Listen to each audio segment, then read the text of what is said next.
Je dirais que la définition est un peu complexe. Néanmoins, ce sont des molécules qui vont modifier le métabolisme au niveau de l'organisme et laisser une certaine forme d'empreinte. C'est-à-dire qu'on ne retourne pas forcément à l'état normal lorsqu'on est soumis de façon très régulière à des perturbateurs endocriniens, en sachant qu'il existe deux types de perturbateurs endocriniens. Des perturbateurs endocriniens dits lipophiles, c'est-à-dire qui vont se mettre dans le gras, qui vont être persistants au niveau de l'organisme, et d'autres qui ne vont pas être persistants, comme par exemple les phtalates ou le bisphénol A. Néanmoins, ces perturbateurs endocriniens, à force d'y être exposés, vont provoquer un certain nombre de lésions au niveau de l'organisme.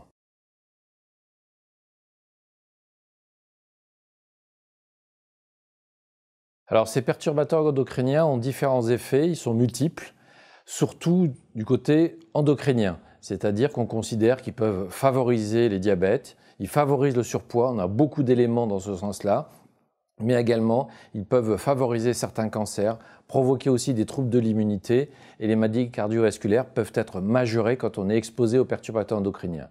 Donc on a une grande gamme de produits qui peuvent modifier ou promouvoir certaines maladies avec une explosion des maladies chroniques dans les pays occidentaux et aussi à travers le monde.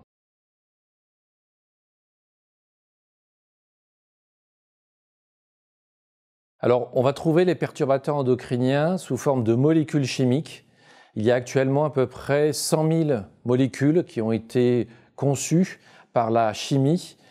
Un certain nombre sont préoccupantes, entre 3000 et 1500 sont préoccupantes et 800 sont considérées comme pouvant être potentiellement des perturbateurs endocriniens. Donc on va les trouver dans de nombreux endroits, dans l'alimentation, par exemple dans les pesticides, mais aussi on va les trouver dans les cosmétiques, on va les trouver dans les produits ménagers, donc c'est quelque chose qui est un petit peu ubiquitaire.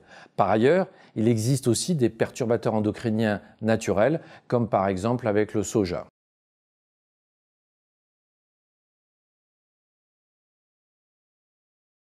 Oui, dans le soja, ce sont les phytoestrogènes qui peuvent poser des problèmes, mais on a par exemple une molécule, la zéaraléone, en fait, qui provient des moisissures que l'on peut trouver sur les blés. Et ces moisissures sont un perturbateur endocrinien qui en plus résiste à la chaleur. On a été très inquiets il y a quelques années dans des conseils qu'on pouvait être amené à donner aux femmes enceintes de limiter la consommation de pain à cause de cette zéaraléone, donc une mycotoxine.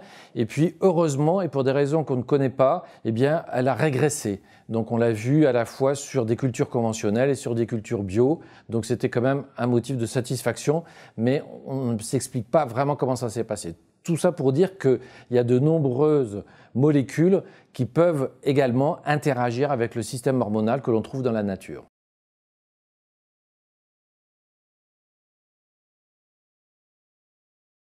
Alors, le bio a un avantage, c'est qu'il limite l'exposition à un certain nombre de molécules chimiques.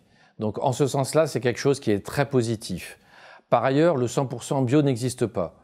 Mais il faut vraiment mettre en garde les femmes enceintes sur la consommation des aliments qu'elles prennent et choisir le bio. S'il y a bien un moment donné dans la vie où il faut choisir du bio, c'est bien pendant la grossesse. Pourquoi? On a des exemples très précis, notamment avec un pesticide qui s'appelle le chlorpyrifos, et ce chlorpyrifos va interagir avec les hormones thyroïdiennes et favoriser finalement les retards de développement cérébraux.